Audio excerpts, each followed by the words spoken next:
जय हिंद दोस्तों, स्वागत है आपका हमारे YouTube channel Allen geography UGC NET JRF में। फ्रेंड्स, जैसा कि आप जानते हैं हम लोग दिसंबर 2023 को टारगेट करते हुए एमसीक्यू प्रैक्टिस कर रहे हैं और इसके पहले हम लोगों ने काफ़ी क्वेश्चन को सॉल्व कर लिया है। आज हम लोग उसी क्रम में आगे बढ़ेंगे और कुछ और एमसीक्यू देखने वाले हैं। हम लोग 100 क्वेश्चन का एक पूरा सेट देखते हैं जिसको हम दो भागों में बांटकर दो वीडियो में देखते हैं। तो आज हम पहले 50 क्वेश्चन देखेंगे, उसके बाद 50 क्वेश्चन देखेंगे। ये 100 क्वेश्चन आपके जो है उसी पैटर्न पे लगभग बनाने का प्रयास किया गया है जो आपकी यूजीसी नेट में बदलते हुए पैटर्न को जो है पूछा जा रहा है, उसी को ध्यान में रखते हुए सब क्वेश्चन तैयार किए गए हैं। किस यूनिट से कितने क्वेश्चन को रखना है और तो प्रीवियस ईयर में जो आए हुए क्वेश्चन है उसी को एनालाइज करके उसी के आधार पे हमने यहाँ पर 100 क्वेश्चन तैयार किया है।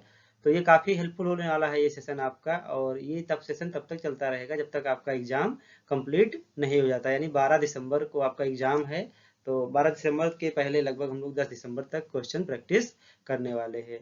अभी तक हम लोग जो है 2-3 वीडियो में ये 100 क्वेश्चन देखेंगे। उसके बाद काफ़ी स्टूडेंट के मैसेज आ रहे हैं कि सर कुछ जो है टॉपिक वाइज करा दिया जाए। तो कुछ टॉपिक जैसे इंडियन ज्योग्राफी है, जियोमॉर्फोलॉजी है, ओशनोग्राफी है, क्लाइमेटोलॉजी है, आपका एनवायरनमेंट है, ऐसे सेक्शन जहाँ से क्वेश्चन ज़्यादा आ रहे हैं। तो 6-7 वीडियो में 60 वीडियो में आपको लगभग 45 मिनट के 50-50 क्वेश्चन का हम चाहते हैं most important topic wise question भी आपको कराया जाए, जिसपे हम लगातार काम कर रहे हैं और हमारी टीम लगातार काम कर रही है। तो चलिए हम लोग एक एक करके स्टार्ट करते हैं और आज देखते हैं कि आज का हमारा जो सेशन है उसमें कौन कौन से क्वेश्चन शामिल हैं।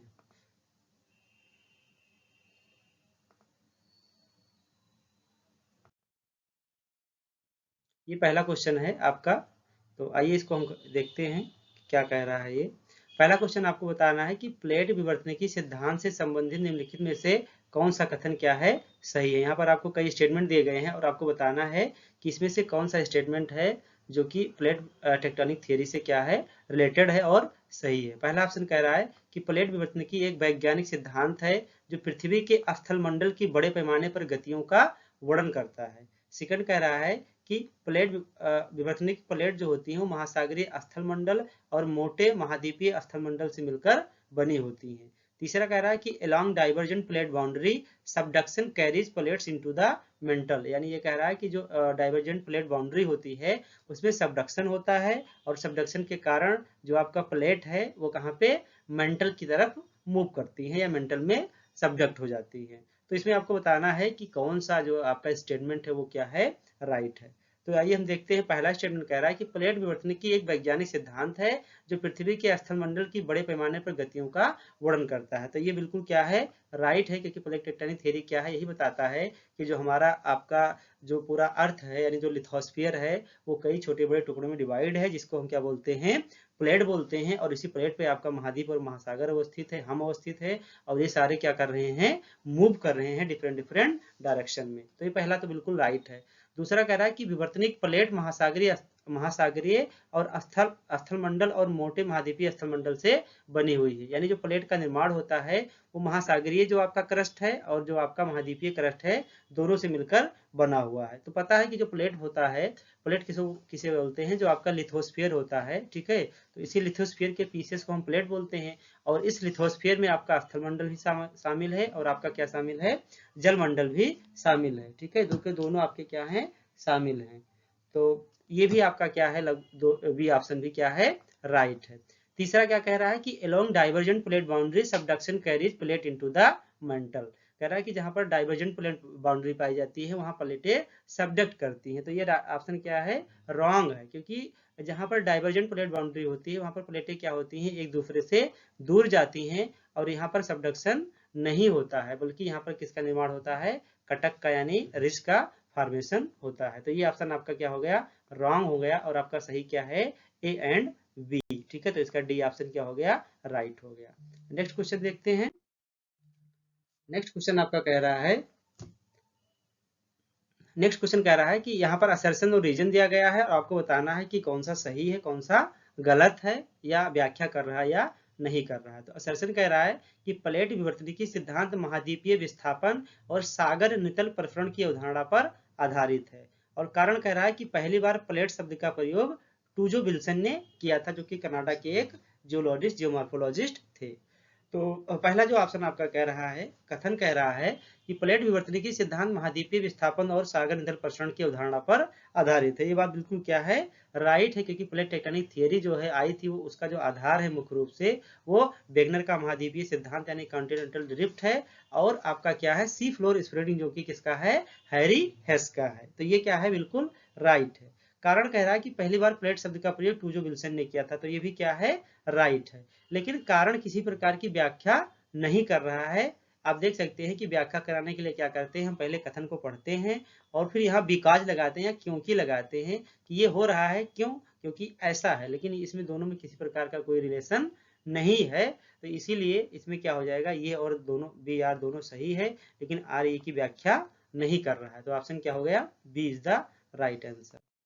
नेक्स्ट कह रहा है कि निम्नलिखित में से कौन सा अंतर्जात बल महादेश जनक संचलनों का उदाहरण नहीं है। यहाँ पर आप लोग नाट वाला थोड़ा सा ध्यान दीजिए, ठीक है, जिसको बोलते हैं ना कि नाट का चश्मा, ये लगा होना चाहिए, क्योंकि हम आपको कई बार बता चुके हैं कि जब हम क्वेश्चन करते हैं तो एग्जाम में ऐसे ही क्वेश्चन सेट किया जाता है कि लगातार 7-8 क्वेश्चन आपको एस पूछा जाएगा और बीच में डाल दिया जाएगा नो, और हर हमारे माइंड का जो एल्गोरिदम होता है वो सेट हो जाता है एस वाले पर, इसलिए ये जो नहीं है कभी कभी हमें नहीं दिखाई देता है। तो आपको बताना है कि जो महादेश जनक संचलन होता है, ठीक है, यानी जो आपका इपीरियोजेनेटिक फोर्स होता है, जैसे हम फोर्स को दो भागों में डिवाइड करते हैं, एक इंडोजेनेटिक और एक्सोजेनेटिक, उसके बाद में जो आपका इंडोजेनेटिक होता है उसको बाद में हम डिवाइड करते हैं, एक होता है आपका इपीरियोजेनेटिक, एक होता है ओरोजेनेटिक, ठीक है, डायस्टोफिज्म होता है। तो इसमें ये आपका जो पूछा जा रहा है कि इपीरियोजेनेटिक जो फोर्स होता है, महादेश संचलन बलन होता है, वो इसमें से किसका एग्जाम्पल नहीं है। ऑप्शन है निर्गमन का, अवतलन का, निमज्जन का या समबलन का, ठीक है। तो आपको बताना है कि कौन सा महादेश संचलन का उदाहरण नहीं है। तो महादेश संचलन के अंतर्गत 4 प्रकार के बल आते हैं। एक होता है आपका निर्गमन यानी इमरजेंस, इमरजेंस का मतलब ये हुआ कि कोई भी स्थल जो है अपने आसपास के स्थान से थोड़ा सा क्या हो जाना, ऊपर उठ जाना। एक होता है अवतलन, अवतलन आप लोग समझते हैं। एक होता है निमज्जन, निमज्जन में भी क्या होता है, सबडक्शन ही होता है, ठीक है। तो ये तीनों इससे संबंधित है, और जो ये संबलन है ये महादेश जनक बल से संबंधित नहीं है, बल्कि ये पर्वत निर्माण बल से संबंधित होता है, ठीक है। संबलन या बलन लगभग लगभग दोनों क्या है, एक ही चीजें हैं। तो इसका राइट आंसर क्या हो जाएगा, डी, क्योंकि इससे संबंध नहीं है। नेक्स्ट कह रहा है कि निम्नलिखित में से कौन सा चापाकार डेल्टा यानी आर्कवेट टाइप का जो डेल्टा का वर्णन करता है। ऑप्शन है कि समुद्री जल से हल्के निलंबन में महीन सामग्री के निक्षेप के कारण, वी है नदियों और झीलों के मुहाने पर बने डेल्टा जो वृत्त के एक चाप जैसा डेल्टा धनुष के रूप में होते हैं, सी है पंखे के आकार के तलहटियों में निक्षेपीय विशेषताएं, या डी है नदियों के ज्वार नद मुख के भरने के कारण बने डेल्टा। तो इसमें आपको बताना है कि चापाकार डेल्टा यानी आर्कवेट डेल्टा कौन सा होता है। तो आपको ऑप्शन से दिख गया होगा कि नदियों या झीलों के मुहाने पर बने डेल्टा जो किसके आकार के होते हैं, अर्धवृत्त की तरह लगभग होते हैं, ठीक है, अर्धवृत्त की तरह होते हैं या एक चाप के आकार के होते हैं। यहाँ पर ये शब्द ही लिख दिया गया है जैसे डेल्टा धनुष के रूप में। तो यही राइट, ये ऑप्शन क्या है, राइट है, और यही क्या होता है, चापाकार डेल्टा का जो है फॉर्मेशन इसी प्रकार से होता है। तो इसका राइट आंसर क्या हो जाएगा, B is the right answer. Next कह रहा है कि वक्रीय स्पिट को किस नाम से जाना जाता है, ठीक है। वक्रीय का मतलब होता है कि जो थोड़ा सा कर्व के फॉर्म में जो स्पिट होता है उसको हम अलग किस नाम से जानते हैं। ऑप्शन है हुक, सैंडबार, टुम्बोलो या लूप। ये चारों के चारों जो आपको लैंडस्फॉर्म बताए जा रहे हैं ये मरीन के द्वारा निर्मित है। तो इसमें आपको बताना है कि जैसे कुछ स्थलाकृतियां ऐसी होती हैं जो जिनका एक अलग नाम होता है, ठीक है। जैसे हम लोग पढ़े थे जो कास्ट टोपोग्राफी में, उसका नाम जो है एवंस था। हम लोगों ने कई बार कई स्थलाकृतियों के नाम पढ़ चुके हैं। ऐसे उसी प्रकार से विंड में है, वैसे जो वक्रीय स्पिट होता है ये कुछ इस आकार का होता है, ठीक है। ये स्पिट होता है लेकिन इसमें ऐसे क्या बन जाता है, वक्र बन जाता है। तो ये देखने पर कैसे है लगता है, ये लगता है हुक की तरह, जैसे जो छल्ला होता है ना उसी के तरीके का ये लगता है, हल्का सा अर्ध मुड़ा हुआ छल्ला। तो ये हुक की तरह लगता है। तो इसका राइट आंसर क्या हो जाएगा, ए, ये क्या हो जाएगा, हुक, ठीक है। ये सब क्या है, ये सब बनते हैं किसके द्वारा, मरीन के द्वारा निर्मित लैंडफॉर्म है। कुछ ओरिजिनल है और कुछ क्या है, डिपोजिशनल है, ठीक है। नेक्स्ट अगला है कि निम्नलिखित में से किस विद्वान ने डेविस की पेनी प्लेन की अवधारणा को पैन प्लेन की अवधारणा से संशोधित किया था। ऑप्शन है C.H. Crickmay, Albrecht Penck, Walter Penck and L.C. King.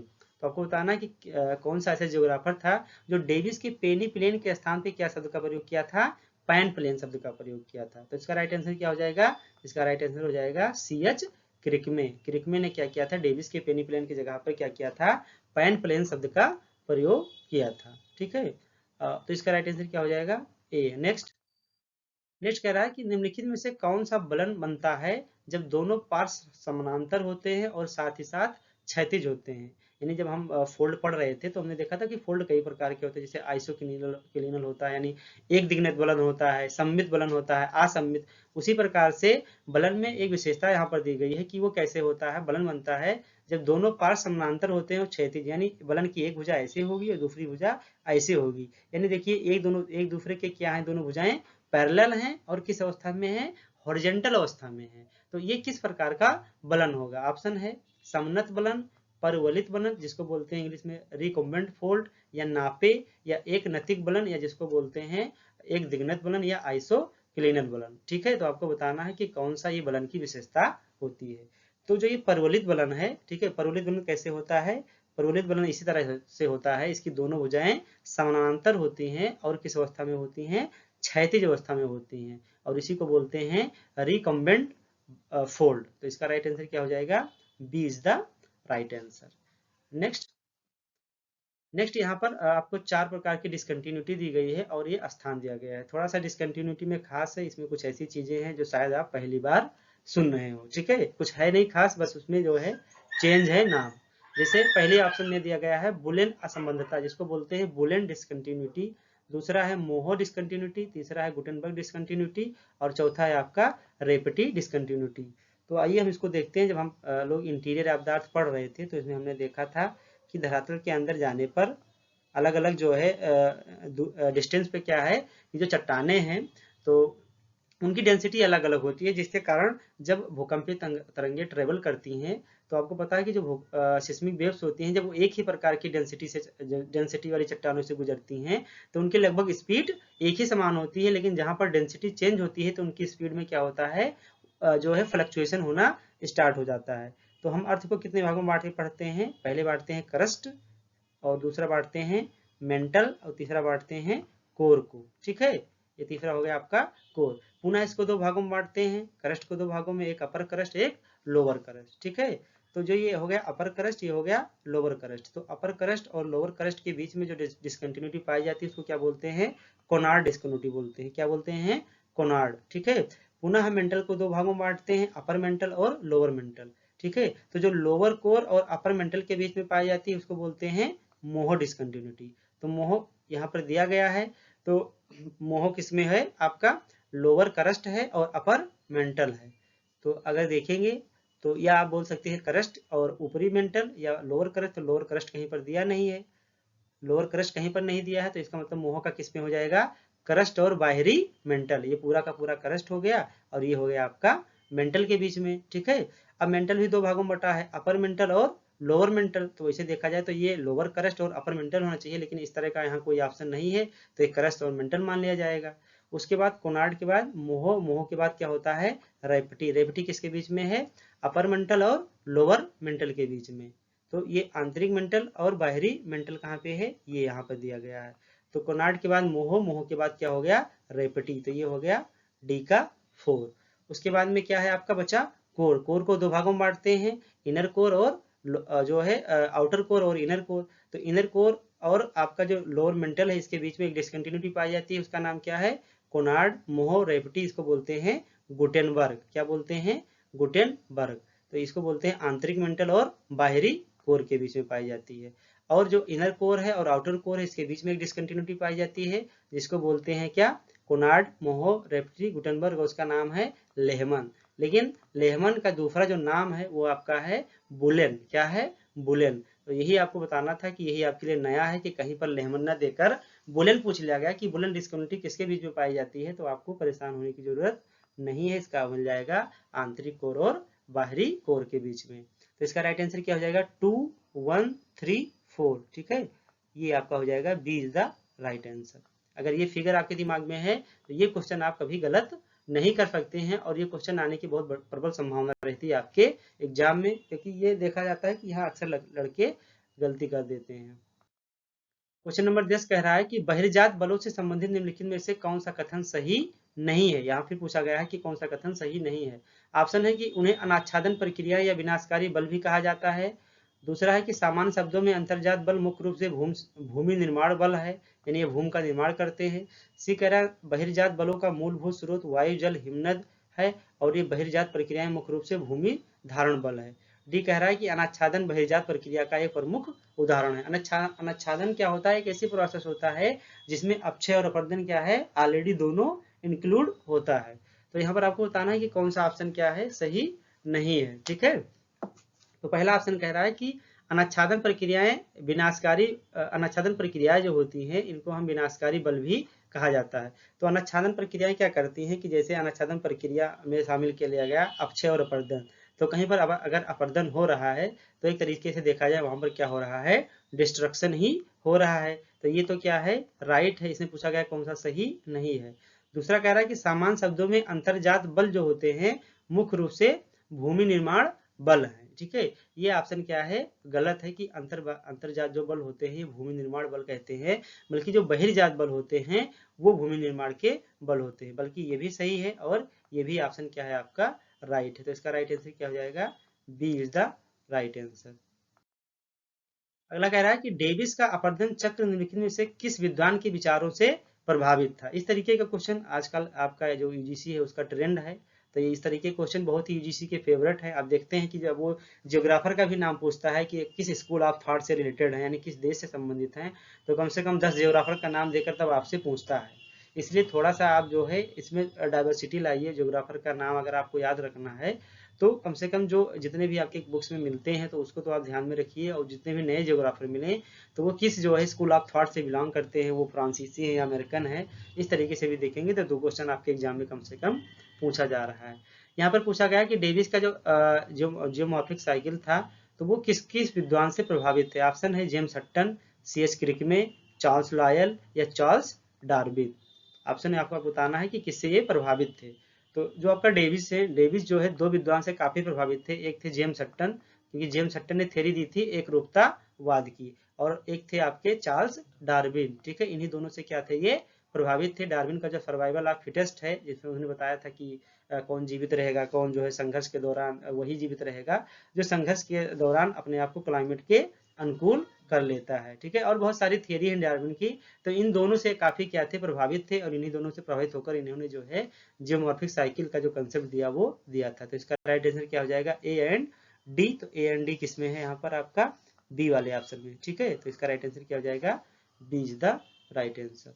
Next, अगला यहाँ पर क्या है कि कुछ ज्वालामुखीय स्थलाकृति है और यहाँ पर क्या है उसके एग्जाम्पल्स दे दिए गए। ये थोड़ा सा आपके लिए टिपिकल हो सकता है क्योंकि जनरली स्थलाकृति देकर उसकी विशेषताएं पूछी जाती हैं, लेकिन यहाँ पर क्या है कुछ एग्जाम्पल दे दिए गए हैं वर्ड में, और पूछा जा रहा है कि किस प्रकार के ज्वालामुखी स्थलाकृति, और ये आपको इनकी कैरेक्टरिस्टिक देखकर आपको मिलाना है।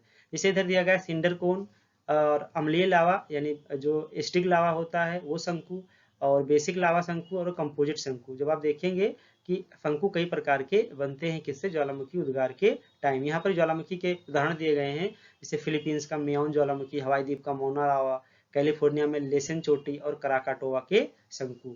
तो जो ये सिंडर कोन है, सिंडर कोन का जो एग्जाम्पल कौन सा है? कराकाटोवा के शंकु, क्योंकि सिंडर कोन होता है सबसे ऊंचा होता है, और सिंडर कोन में जो आपके जो बहुत महीन महीन राख के या धूल के कण होते हैं जिससे ज्वालामुखी का उद्गार होता है ये पाइप के द्वारा, तो इसी के आसपास क्या होते हैं? जम जाते हैं और एक बहुत बड़ा शंकु का निर्माण करते हैं। इसको बोलते हैं चींटी के ढेर का आकार, क्योंकि इनमें जो कण होते हैं बहुत महीन महीन होते हैं और एक दूसरे के ऊपर ये ऐसे ही रखे हुए होते हैं। ठीक है, तो इसका एग्जाम्पल क्या है आपका? कराकाटोवा का शंकु।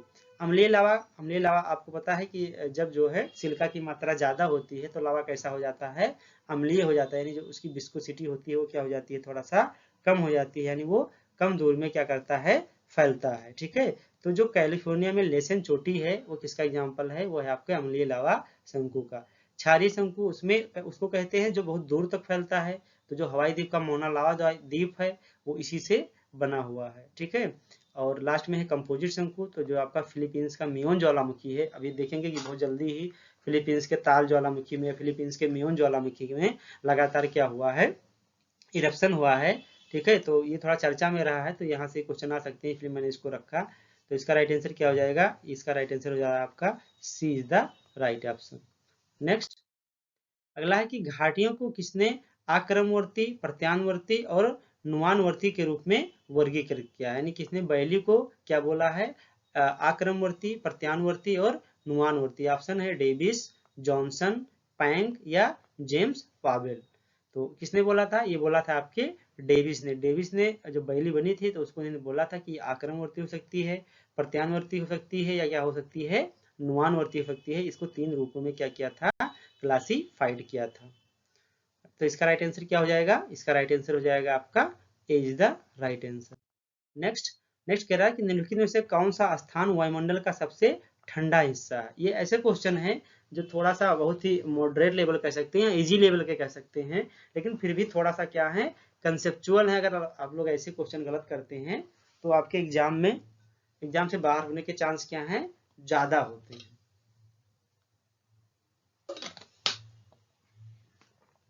तो इसमें 4 ऑप्शन दिया, आपको बताना है कि वायुमंडल की सबसे ठंडी परत कौन सी है। ऑप्शन है क्षोभ सीमा, ठीक है, यानी जो ट्रोपोपाज है, समताप सीमा, स्ट्रेटोपाज, मीसोपाज यानी मध्य सीमा, या थर्मोपाज यानी ताप सीमा। तो आपको बताना है कि सबसे जो ठंडा लेयर है वो कौन सा है। तो आप पढ़ेंगे, जब भी स्ट्रक्चर पढ़ेंगे एटमॉस्फेयर का, तो इसमें जो मेसोपाज होता है वहां पर टेम्परेचर लगभग -80 डिग्री के पास पहुंच जाता है, क्योंकि आपको पता है ऊंचाई बढ़ने के साथ पर 165 मीटर ऊंचाई पे तापमान 1 डिग्री कम हो जाता है। तो इसका राइट आंसर क्या हो जाएगा, मेसोपाज, ठीक है, सी इज द राइट आंसर।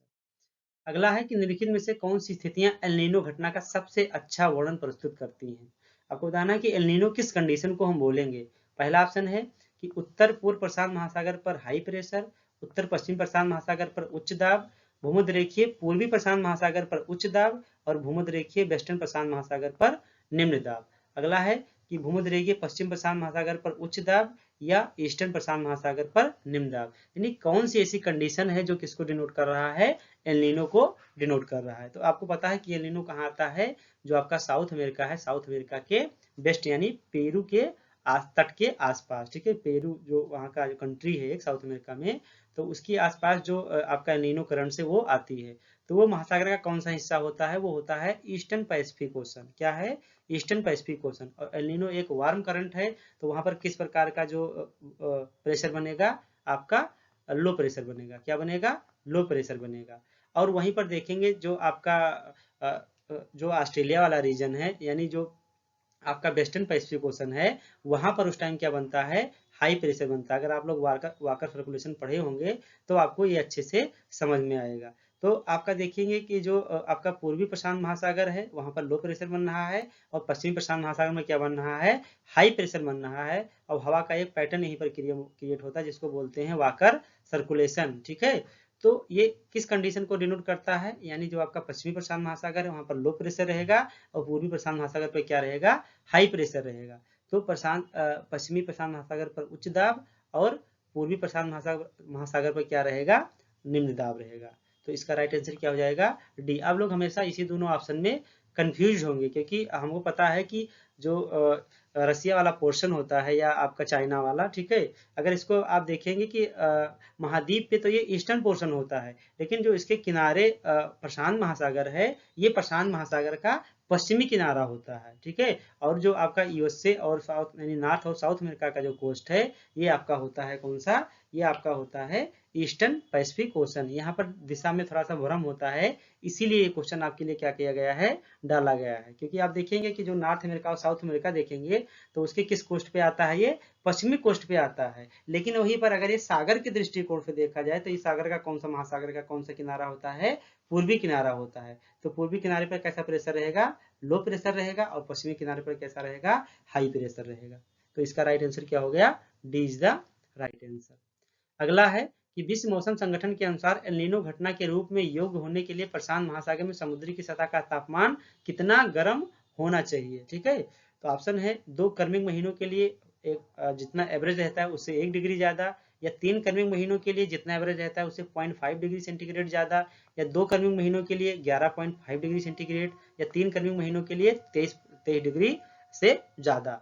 तो ये कह रहा है कि जो एल नीनो की कंडीशन बनती है देखा जाए तो वो प्रशांत महासागर में जो है कब हम बोलेंगे कि एल नीनो की घटना आने वाली है, या बोलते हैं कि इस बार एल नीनो सक्रिय है या एल नीनो ईयर है। जो वहाँ का एवरेज टेम्परेचर रहता है उससे अगर हम 2 महीने का तापमान लगातार 1 डिग्री बढ़ जाए, या 3 महीने का तापमान लगातार 0.5 डिग्री बढ़ जाए, या जो एवरेज होता है उससे 11.5 डिग्री टेम्परेचर बढ़ जाए 2 महीने लगातार, या 3 महीने लगातार 23 डिग्री टेम्परेचर बढ़ जाए, तो ये जो एल नीनो की घटना बताई जाती है जब वहाँ का जो एवरेज टेम्परेचर है उस टेम्परेचर से लगातार 3 महीने 0.55 डिग्री जो टेम्परेचर बढ़ जाता है तो उस कंडीशन को हम क्या घोषित कर देते हैं, एल नीनो कंडीशन घोषित कर देते हैं। तो इसका राइट आंसर क्या हो जाएगा, B is the right answer.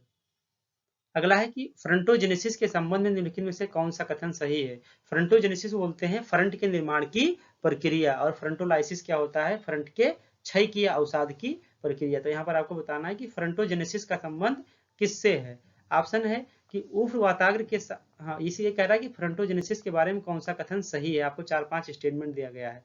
पहला स्टेटमेंट कह रहा है कि उष्ण वाताग्र उष्ण और हल्की वायु सक्रिय और आक्रामक हो जाती है और धीरे धीरे ठंडी और सघन वायु की ओर बढ़ती है। यह कह रहा है कि जो वाताग्र होता है उसमें आपको पता है कि 2 डिफरेंट क्वालिटी की एयर होती हैं, जिसके कारण एक बनता है आपका वार्म फ्रंट, एक बनता है आपका कोल्ड फ्रंट। तो ये कह रहा है कि वार्म फ्रंट के दौरान क्या होता है कि जो वार्म एयर होती है वो हल्की होती है और वो एक्टिव होती है।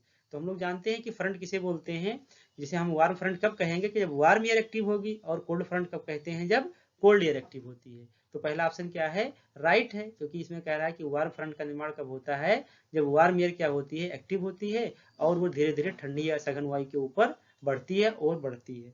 और दूसरा कह रहा है शीत वातावरण यानी कोल्ड फ्रंट वह होता है जिसमें ठंडी वायु सक्रिय होती है और ये जो है आक्रामक हो जाती है और उष्मा वायु यानी गर्म वायु के क्षेत्र पर आक्रमण करती है। ये भी क्या है, राइट है। जो हवा पहले अटैक करेगी उसको हम उसी फ्रंट के नाम से जानते हैं। आप लोग फ्रंट वाला अगर सेक्शन पढ़े होंगे, हमने क्लाइमेटोलॉजी में पढ़ाया था, तो वहां पर बहुत अच्छे से आपने समझा था कि कोल्ड फ्रंट किसे कहेंगे, वार्म फ्रंट किसे कहेंगे, अक्लूटेड फ्रंट किसे कहेंगे। तीसरा है अधिवृष्ट वाताग्र तब बनता है, अधिवृष्ट को बोलते हैं इंग्लिश में अकुलेटेड फ्रंट, कि जब उष्ण वाताग्र और उष्ण वायु भूमि सतह से पूरी तरीके से विस्थापित हो जाती है। तो ये भी क्या है, राइट है। अकुलेटेड फ्रंट तभी बनता है कि जब ये जो पूरी तरीके से गर्म हवा यहाँ आ जाती है और दोनों छोर पे क्या हो जाता है आपका ठंडी हवा हो जाती है। और आपको पता है कि जब ठंडी हवा रहेगी तो वहां पर कंडीशन कैसे बनेगा, हाई प्रेशर हो जाएगा, नीचे से लो प्रेशर गायब हो जाएगा और फ्रंट क्या हो जाएगा, लगभग लगभग क्षय की स्थिति में आ जाता है। और चौथा कह रहा है कि अस्थायी वाताग्र के साथ वायु का कोई चढ़ाव का मतलब यहाँ पर बोला जा रहा है कि इंटरफेरेंस नहीं होता है।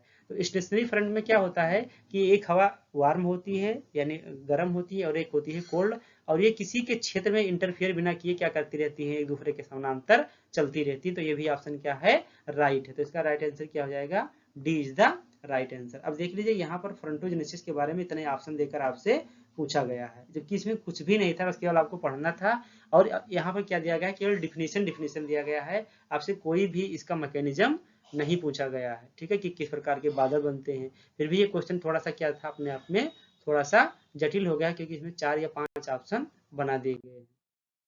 अगला है कि निम्नलिखित में से किस वाताग्र में उष्ण वायु सक्रिय होने और ठंडी वायु के ऊपर उठने के बजाय डूब जाती है। ठीक है, यानी कह रहा है कि कौन सा ऐसा वाताग्र होता है जिसमें जो एयर वार्म एयर होती है वो क्या होती है, एक्टिव तो वार्म एयर होती है, लेकिन ठंडी वायु के ऊपर ये उठने के बजाय, यानी जैसे जब वार्म एयर एक्टिव होती है तो वार्म एयर हल्की होती है, तो जो ठंडी वायु होती है इसके ऊपर ही जाती है, लेकिन ये ऊपर न जाकर कहाँ पर चले जाती है, नीचे चले जाती है, यानी सिंक हो जाती है, डूब जाती है। ऑप्शन है एना वाताग्र या अवरोही वाताग्र, ध्रुवीय वाताग्र या अस्थायी वाताग्र। तो अगर आप लोग शब्द पकड़ रहे होंगे तो यहाँ पर लिखा है डिसेंडिंग फ्रंट, यानी यहाँ पर हवा क्या कर रही है, डिसेंड कर रही है। ठीक है, अवरोही कर रही है। अवरोही का मतलब क्या होता है, ऊपर से नीचे। तो इसका राइट आंसर क्या हो जाएगा, अवरोही वाताग्र। अगला यहाँ पर कह रहा है कि निम्नलिखित में से कौन सा मेल सही नहीं है। यहाँ पर कुछ जो है कोपेन के जलवायु के जो है कुछ लेटर दिए गए हैं और इसकी विशेषता दी गई है। आपको बताना है कि इसमें से कौन सा सही नहीं है। पहले में आपको दिया गया है AF, ठीक है, AF दिया गया है और इसकी विशेषता क्या है, ये नम है, नम उष्णकटिबंधीय है। इसके सामने ये सामने लिखा है, ये भी आप देखिएगा, ध्यान दीजिएगा, और इसमें से बताना कि कौन सा सही नहीं है। तो पहला दिया है AF नम उष्णकटिबंधीय, दूसरा दिया है BWH मध्य अक्षांशीय मैदान, तीसरा दिया है CW शुष्क सर्दियां, और चौथा दिया है DWA। ठीक है, इसमें क्या है, लंबी ठंडी गर्मी के साथ महाद्वीपीय जलवायु। तो आपको बताना कि कौन सा सही नहीं है। तो अगर आप लोगों को थोड़ा सा भी अगर अवेयरनेस होगा कि उनका अगर पांचों मंडल अगर आप लोग याद रखते हैं, ए क्या है, मेगाथर्म, जीरोफाइट, मेसोथर्म, माइक्रोथर्म और हेकेस्टोथर्म, ABCDE। अगर आप लोग को इतना भी अच्छे से पता है तब भी आप जोड़ ले जाएंगे कि जो बी वाला ऑप्शन है ये कह रहा है कि BWH, क्या कह रहा है, BWH। तो बी वाला जो होता है वो होता है जीरोफाइट, और जीरोफाइट लगभग लगभग इस रीजन को बोलते हैं जो ट्रॉपिकल जोन में होता है, मरुस्थलीय वाला रीजन। और यहाँ पर इसके सामने लिखा है मध्य अक्षांशीय मैदान, तो ये तो वैसे हो ही नहीं सकता, तो यही ऑप्शन क्या है आपका, गलत है। तो बी ऑप्शन क्या है, सही नहीं है। आप इससे छोटे लेटर के बारे में नहीं भी जानते तब भी एक मोटा मोटा अनुमान आप लगा सकते हैं किससे, आपका अगर पांचों मंडल क्लियर है, जो कि इसको किसने कहां से लिया गया था, कैंडोल के वनस्पति मंडल से लिया गया था। नेक्स्ट है कि निम्नलिखित में से कौन सा औसत समुद्र तल से ऊंचाई होमोस्फीयर की सीमा को दर्शाता है। ऑप्शन है 0 से 50, 0 से 80, 50 से 80 या 0 से 120 किलोमीटर। हम जब एटमॉस्फेयर को पढ़ते हैं तो उसको दो रूप में पढ़ते हैं, ठीक है, एक तो नॉर्मल लेयरिंग पढ़ते हैं और दूसरा हम उसको दो भागों में बांट के पढ़ते हैं, एक होता है आपका होमोस्फीयर और एक होता है आपका हेट्रोस्फीयर, यानी सममंडल और विषम मंडल। होमोस्फीयर में शामिल करते हैं ट्रोपोस्फीयर, स्ट्रेटोस्फीयर और मेसोस्फीयर को। उसके बाद जो आपका आइनोस्फीयर और जो एक्सियोस्फीयर होता है वो किसमें शामिल होता है, वो आपका शामिल होता है जो है हेट्रोस्फीयर में। ठीक है, तो यहाँ से दो तरीके का क्वेश्चन बनता है, एक तो हेट्रोस्फीयर से बनता है जो नाइट्रोजन वाला क्वेश्चन है, नाइट्रोजन ऑक्सीजन की ऊंचाई के आधार पे, और एक यहाँ पर बना है आपका ये क्वेश्चन कह रहा है कि होमोस्फीयर की सीमा क्या है। तो आपको पता है अगर आप लोग एटमॉस्फेयर का स्ट्रक्चर पढ़े होंगे कि 0 से आपका लगभग 15 या 18 या 20 तक क्या होता है आपका ट्रोपोस्फीयर, और उसके बाद 20 से लगभग 50 तक क्या होता है आपका स्ट्रेटोस्फीयर, और 50 से 80 क्या होता है आपका मेसोस्फीयर। ठीक है, तो इसका राइट आंसर क्या हो जाएगा, इसका राइट आंसर हो जाएगा 0 से 80, क्योंकि ये होमोस्फीयर पूछ रहा है और होमोस्फीयर में तीनों परत शामिल है, इसलिए हम कहाँ से लेंगे, धरातल से लेंगे। ट्रोपोस्फीयर भी शामिल करेंगे, स्ट्रेटोस्फीयर भी शामिल करेंगे और मेसोस्फीयर भी शामिल करेंगे। तो इसका राइट आंसर क्या हो जाएगा, 0 से 80 किलोमीटर। ठीक है, नेक्स्ट ये क्वेश्चन जो भी यही आपको बता रहे थे, तो ये आपका जो है यहाँ पर कुछ वायुमंडलीय परत जो है दे दी गई है और उसकी ऊंचाई पूछ ली गई है।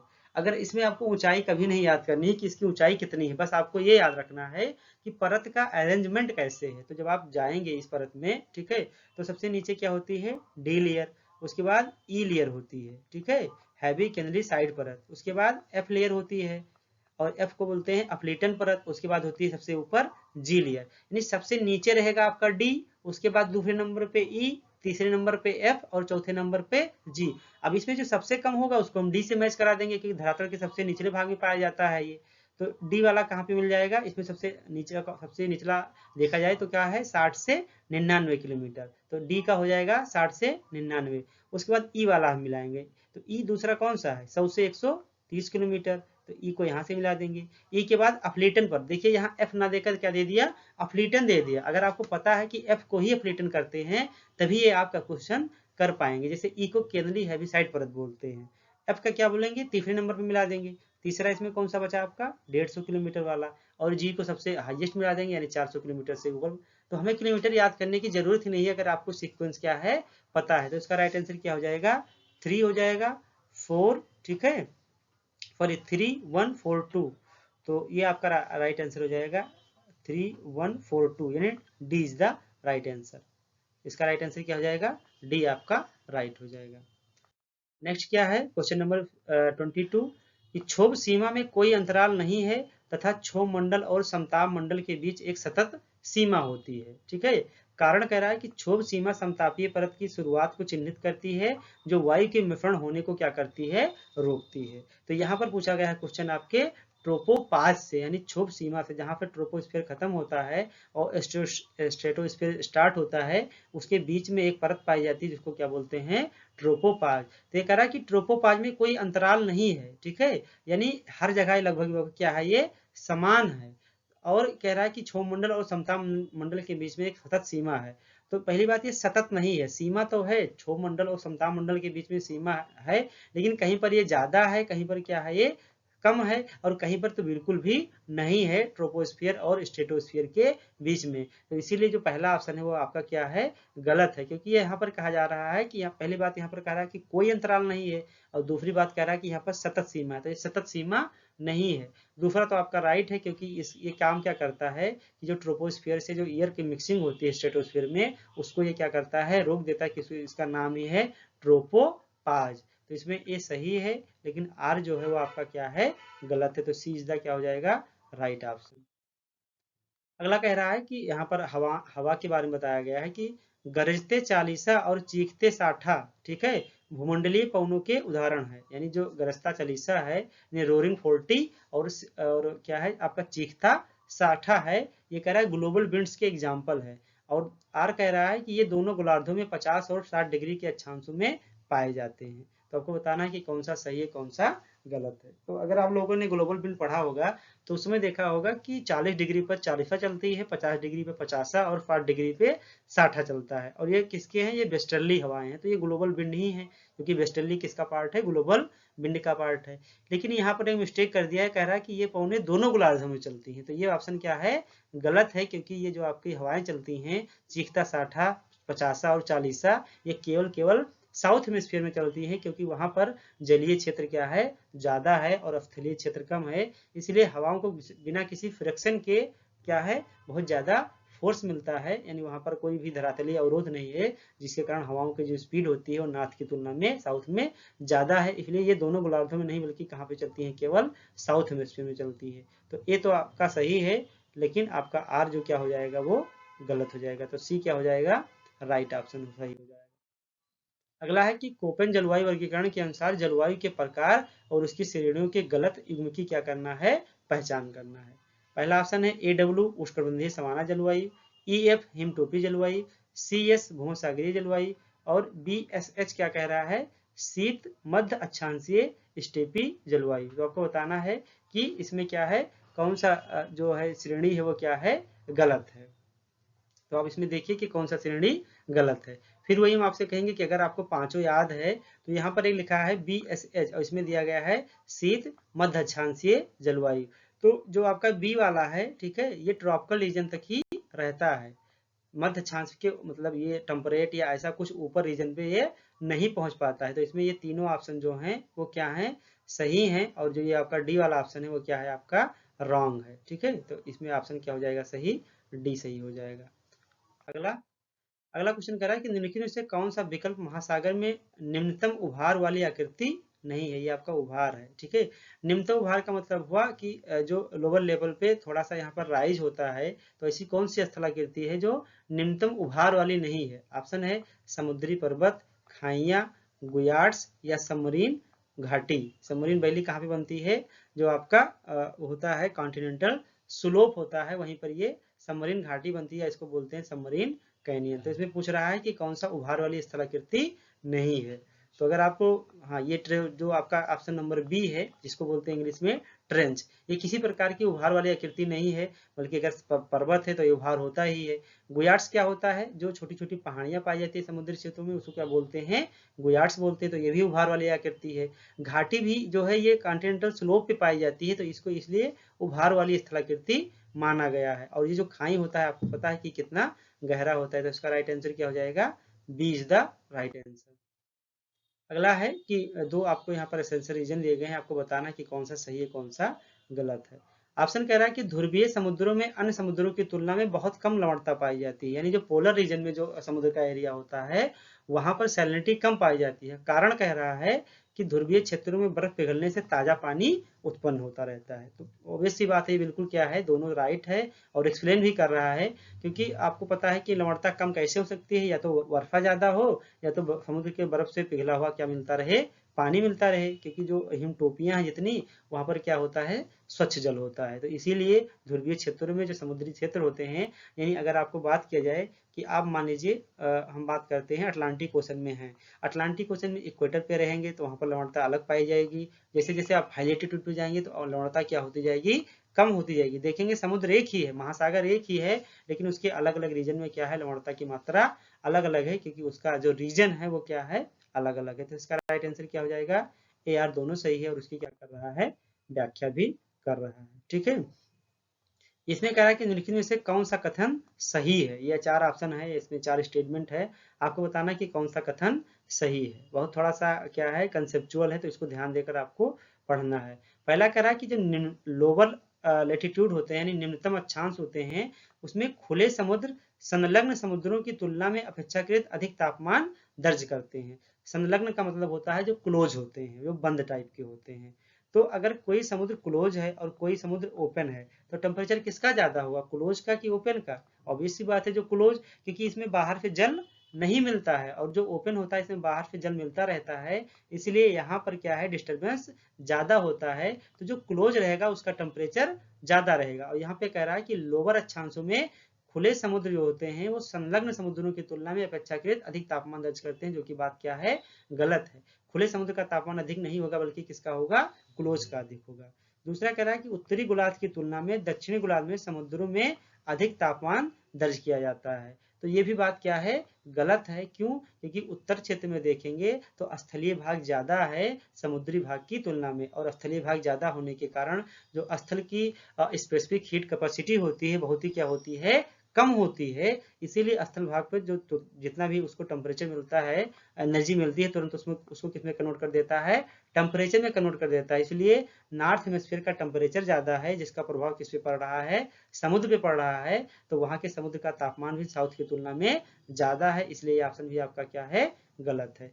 तीसरा कह रहा है कि उच्च अक्षांशों में संलग्न समुद्रों में खुले समुद्रों की तुलना में कम तापमान होता है। ये कह रहा है कि जो हाई लेटीट्यूड पे जाएंगे तो जो उच्च अक्षांशों में जो बंद समुद्र होंगे उसका जो तापमान होगा खुले समुद्रों की तुलना में ज्यादा क्या होगा, कम होता है। और अगला ऑप्शन पढ़ते हैं। अगला कह रहा है कि महासागर की सतह का तापमान हमेशा आसपास के वायुमंडलीय तापमान से क्या होता है, कम होता है। यहाँ पर एक शब्द आपको दिखाई पड़ रहा होगा, हमेशा। इस तरह के जब शब्द स्टेटमेंट में आ जाते हैं तो ये काफी एक्सट्रीम हो जाते हैं, काफी अपने चरम को अभिव्यक्ति करते हैं। तो यहाँ पर हमेशा लगा है कि हमेशा आसपास के तापमान से कम होता है, ये बात क्या है, सही नहीं है।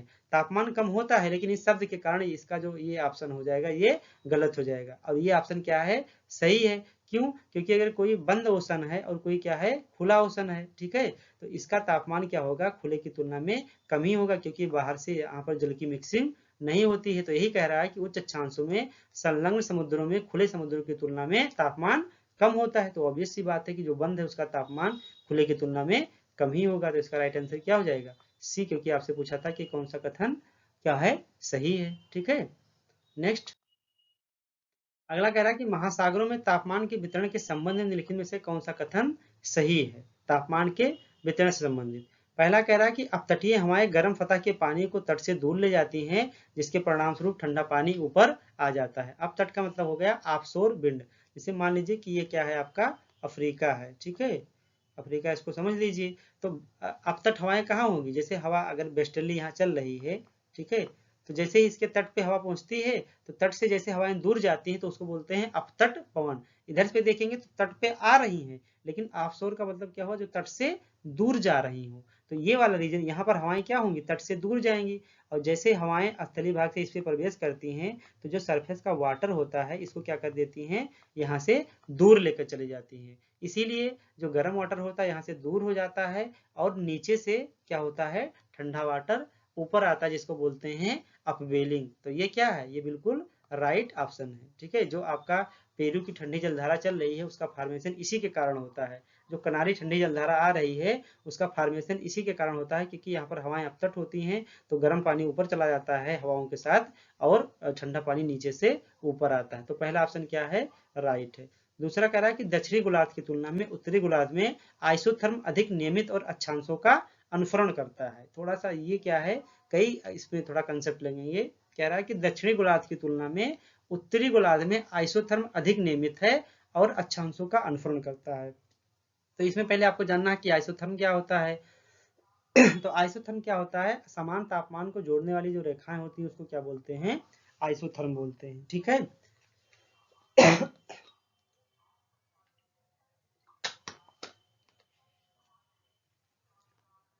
तो पहली बात आपको पता होना चाहिए कि आइसोथर्म क्या है। अब यहाँ पर पूछ रहा है कि दक्षिणी गोलार्ध की तुलना में उत्तरी गोलार्ध में आइसोथर्म अधिक नियमित है। तो ये तो हो ही नहीं सकता, क्योंकि आइसोथर्म वहीं पर नियमित होता है जहां पर तापमान सब जगह समान होता है, क्योंकि ये समान तापमान को जोड़ने वाली रेखा है। तो नॉर्थ गोलार्ध में देखेंगे कि कहीं पर स्थल पाया जाता है तो कहीं पर समुद्री क्षेत्र है। तो यहाँ पर जो आइसोथर्म होता है वो बल्कि सीधा नहीं बल्कि क्या होता है, काफी टेढ़ा मेढ़ा होता है। जबकि साउथ हेमिस्फीयर में देखेंगे कि जलीय भाग अधिक है तो उसका जो टेम्परेचर है बड़े से एरिया का वो लगभग लगभग एक होता है, यानी समान होता है। और यहाँ पर जो आइसोथर्म होती हैं वो जो अक्षांश रेखाएं होती हैं लगभग उसकी क्या हो जाती हैं, पैरेलल हो जाती हैं, क्योंकि यहाँ पर किसी प्रकार का अवरोध नहीं है। और नॉर्थ हेमिस्फीयर में देखेंगे कि कहीं पर क्या है, समुद्र है, तो कहीं पर क्या है, स्थल है। इसीलिए वहां पर आइसोथर्म बहुत ही क्या होती हैं, टेढ़ी मेढ़ी होती हैं। तो यही पर ये बात क्या हो जाएगी, आपकी गलत हो जाएगी। और अगला कह रहा है कि निचले अक्षांशों में संलग्न समुद्रों में भूभाग के कारण खुले समुद्रों की तुलना में अधिक तापमान होता है। तो ये कह रहा है कि अगर पूरे वर्ल्ड का डिस्ट्रीब्यूशन देखा जाए तो लोअर लेटीट्यूड हैं, यहाँ पर जो समुद्री क्षेत्र हैं जितने भी वो किससे घिरे हुए हैं, स्थलीय भागों से घिरे हुए हैं हाई लेटीट्यूड की तुलना में। तो आप चाहे नॉर्थ हेमिस्फीयर में रहें चाहे साउथ हेमिस्फीयर में रहें तो देखेंगे कि जो लोअर एरिया के जो समुद्री क्षेत्र हैं वो लगभग लगभग स्थलों से घिरे हुए हैं। हाई लेटीट्यूड पे जाएंगे तो ये स्थिति केवल आपको नॉर्थ हेमिस्फीयर में मिलेगी, बल्कि साउथ हेमिस्फीयर में तो बिल्कुल नहीं मिलने वाली है। तो इसीलिए ये भी क्या है, आपकी राइट हो जाएगा ऑप्शन, क्योंकि जो समुद्र जो स्थल से घिरा होगा उसका तापमान ऑब्वियस सी बात है क्या होगा, ज्यादा होगा। तो इसमें क्या सही है, बी गलत है और ए और सी क्या है, राइट है। तो इसका राइट आंसर क्या हो जाएगा, B is the right answer. अगला है निम्न से कौन सा कथन समुद्री ज्वार के संबंध में सही नहीं है। आपको बताना है कुछ स्टेटमेंट हैं कि कौन सा ऑप्शन क्या है, सही नहीं है। पहला है कि ज्वार पृथ्वी के प्रति चंद्रमा और सूर्य के गुरुत्वाकर्षण का क्या होता है, परिणाम होता है। तो ये बात क्या है, बिल्कुल राइट है। दूसरा कह रहा है कि नीप ज्वार सबसे उच्चतम ज्वार होता है और महीने में 2 बार आता है। तो यहीं पर ये बात क्या हो जाती है, गलत हो जाती है, क्योंकि नीप ज्वार सबसे उच्चतम नहीं होता है बल्कि सबसे क्या होता है, निम्नतम होता है। जो स्प्रिंग टाइड होता है वो सबसे क्या होता है, उच्चतम होता है। तो ये ऑप्शन क्या है, गलत है। बाकी ये भी सही है और आपका ये भी क्या है, सही है। तो इसका राइट आंसर आपसे क्या पूछा था, गलत। तो इसका राइट आंसर क्या हो जाएगा, बी आपका राइट आंसर हो जाएगा। तो आज हम लोग 31 क्वेश्चन ही देखेंगे और अगला जो आपका 70 लगभग जो है 69 क्वेश्चन जो आपके शेष बचते हैं उसको हम नेक्स्ट क्लास में देखने वाले हैं, ठीक है। तो ये 31 क्वेश्चन आप लोग अच्छे से इसको सॉल्व कीजिए। आप यहाँ पर जो है लगभग लगभग आपके हर यूनिट से जो 100 क्वेश्चन बनाए गए हैं वहां से क्वेश्चन को उठाया गया है और इसका रेशियो लगभग वही रखने का प्रयास किया गया है जो यूजीसी अपने एग्जाम पैटर्न में रखती है। क्वेश्चन का लेवल भी वही रखने का प्रयास हम लोग किया जा रहा है और इसका एक ही मकसद है आपका एमसीक्यू प्रैक्टिस कराने का कि जो 10 यूनिट है वो आपका क्या हो सके, रिवीजन हो सके। इससे आपको पता चलेगा कि हमारा किस यूनिट में कौन सा टॉपिक क्या हो रहा है, फंस रहा है, किस टॉपिक में हमें जो है डाउट ज्यादा हो रहे हैं, किस टॉपिक को हमें क्या करना है। अभी आपके पास टाइम है, क्योंकि नया कुछ नहीं पढ़ना है, बस आपको क्या करना है, जिस भी टॉपिक में आपको डाउट हो उसको क्या करना है, रिवीजन करते रहना है। और इससे आपको एक डायमेंशन मिलता है कि किस टॉपिक से जो क्वेश्चन बनाने का जो तरीका है वो कितना हो सकता है। अभी आपने देखा है कि जैसे आइसोथर्म वाला क्वेश्चन देखा है, उसमें आपको कई चीजें पता होनी चाहिए, आइसोथर्म क्या होता है। फिर देखिए कि उसमें कितना क्वेश्चन आपको कराया गया है कि नॉर्थ हेमिस्फीयर में आपको ये पता होना चाहिए कि स्थलीय भाग कितना ज्यादा है, सदन में कितना ज्यादा है, उसका इम्पैक्ट क्या पड़ता है। अगर आप लोग ऐसी स्टडी किए होंगे तब तो आप लोग क्वेश्चन कर पाएंगे, वरना आप क्वेश्चन नहीं कर पाएंगे। ये क्या है, एकदम लिख के आप ले लीजिए। और यूजीसी का जो नेचर है वो ऐसे ही पूछना स्टार्ट कर दिया है। तो हम लोग मिलते हैं अपने एक नए सेशन के साथ। All the best.